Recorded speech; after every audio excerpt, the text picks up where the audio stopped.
এক গ্রামে এক বুড়ো মুচি এবং তার বউ থাকতো। তার বউ একদিন তাকে একটা রুটি খেতে দিল, কিন্তু বুড়োটা রুটি না খেয়ে জানালা দিয়ে কতগুলো পাখিকে খেতে দিল। পাখিরা খুব মজা করে খেলো, কিন্তু খেতে খেতে তারা কি হয়ে গেল, ছোট্ট ছোট্ট বামনে পরিণত হলো।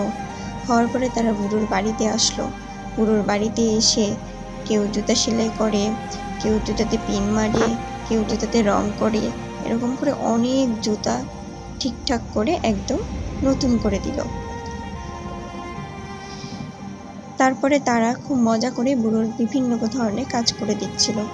এভাবে করতে করতে কেউ জুতোতে পিন মারছে, দুজন জুতোতে রং করছে, কালি করছে, এরকম করে সবগুলো জুতা একদম রঙিন করে দিল।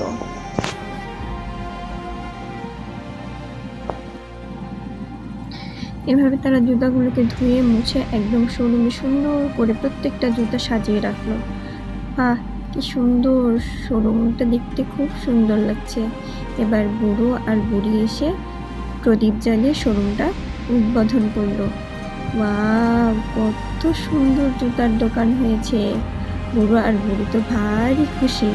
এরপরে তাদের দুঃখের দিনগুলো শেষ হয়ে গেল। তারা 5 বোনকে বিদায় জানালো।